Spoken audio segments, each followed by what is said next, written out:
Demands है? सोनम वांगचुक ने 15 days का जो फास्ट अनाउंस किया, जो स्ट्राइक अनाउंस की, क्यों अनाउंस की, इसको समझते हैं 3 डिमांड्स के थ्रू। तो अगर बहुत ज्यादा आउटसाइडर्स को वहां पे परमिशन दी जाए तो चांसेस हैं कि बहुत ही, लेट्स ट्राई टू अंडरस्टैंड कि जो प्रोटेस्ट है ये एग्रीवेट कैसे हुई। सारी चीजें डिपेंड करती है इस बात पे कि क्या सेंट्रल गवर्नमेंट लद्दाख को 6th शेड्यूल में स्टेटस देगी या फिर फुल स्टेटहुड प्रदान करेगी। हेलो एवरीबॉडी, लद्दाख में बहुत ज्यादा वाइड स्प्रेड प्रोटेस्ट चल रही हैं। The region has been very conflicted. Let's try to understand what are the reasons for these protests. क्या डिमांड्स हैं प्रोटेस्टर्स की, क्यों ये इतनी सारी प्रोटेस्ट हो रही हैं। सोनम वांगचुक ने कहा है कि 15 डेज की वो स्ट्राइक करेंगे। लेट्स ट्राई एंड अंडरस्टैंड जो इतने सारे कन्फ्लिक्ट्स हैं ये क्यों हो रहे हैं। सबसे पहले let me take you to the background of it all. Background comes from the year 2019। 2019 में आर्टिकल 370 का अब्रोगेशन हुआ था, जिस वजह से जम्मू एंड कश्मीर जो कि एक कंप्लीट स्टेट था उसको डिवाइड कर दिया गया था 2 यूनियन टेरिटरीज में। पहली यूनियन टेरिटरी बनाया गया जम्मू एंड कश्मीर को और दूसरी यूनियन टेरिटरी बनाया गया लेह लद्दाख को। अब जम्मू एंड कश्मीर के पास एक एडवांटेज ये है कि they have a proper assembly, they also have a CM. But the issue with Ladakh is कि उनके पास प्रॉपर ना तो असेंबली है ना ही उनका सीएम है, इट इज सेंट्रली कंट्रोल्ड। ठीक है, अब लद्दाख के जो लोग हैं, लद्दाख में जो प्रोटेस्टर्स हैं, उनके क्या डिमांड्स हैं? सोनम वांगचुक ने 15 डेज का जो फास्ट अनाउंस किया, जो स्ट्राइक अनाउंस की, क्यों अनाउंस की, इसको समझते हैं 3 डिमांड्स के थ्रू। सबसे पहली डिमांड जो कि लद्दाख गवर्नमेंट की है, जो लद्दाख की है, वो ये है कि सेंट्रल गवर्नमेंट उनको एक फुल स्टेटहुड का दर्जा दे। दूसरी डिमांड यह है कि लद्दाख को नॉर्थ ईस्ट के कुछ रीजन्स के जैसे ही 6th शेड्यूल में इंक्लूड किया जाए। और तीसरी डिमांड यह है कि वहाँ का जो यूथ है उनको जॉब्स में अच्छे से रिजर्वेशन मिले ताकि उनका यूथ भी बाकी कंट्री के यूथ की तरह एट पार हो जाए। Now let's try to understand कि जो प्रोटेस्ट है ये एग्रीवेट कैसे हुई। प्रोटेस्ट स्टार्ट होती हैं अराउंड लेट सितंबर में।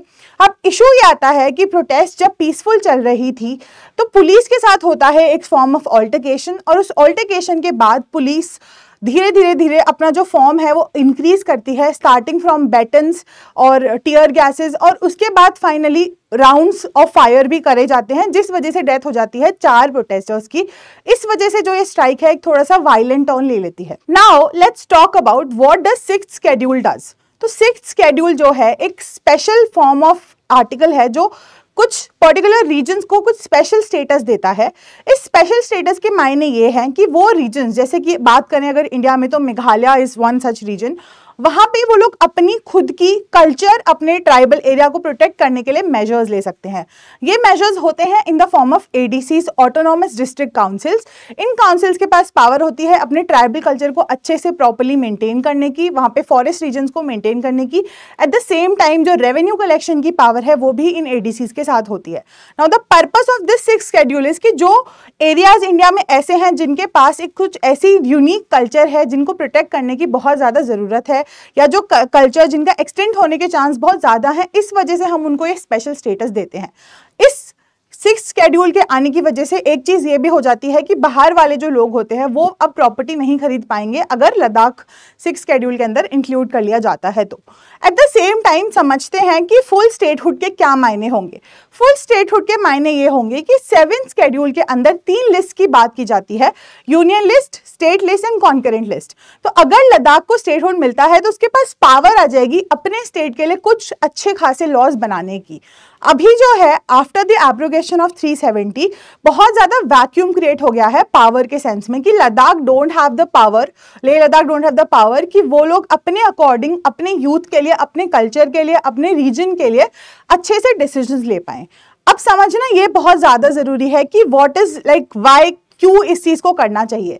इशू ये है कि लद्दाख अपने आप में एक बहुत ज्यादा यूनिक रीजन है, तो अगर बहुत ज्यादा आउटसाइडर्स को वहां पे परमिशन दी जाए तो चांसेस हैं कि बहुत ही प्रॉब्लमैटिक सिचुएशंस हो सकती हैं, जैसे कि आज हम हिमाचल प्रदेश के साथ भी देख रहे हैं।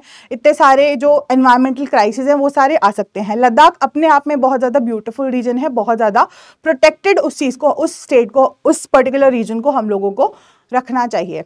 अब कंक्लूजन ये है इस बात का कि सेंट्रल, सारी चीजें डिपेंड करती है इस बात पे कि क्या सेंट्रल गवर्नमेंट लद्दाख को 6th शेड्यूल में स्टेटस देगी या फिर फुल स्टेटहुड प्रदान करेगी। This is still a pending question और सारी चीजें इसी बात पे डिपेंड करती है। आप लोगों की क्या ओपिनियन है इस मुद्दे को लेके, कमेंट बॉक्स में बताइए। Thank you.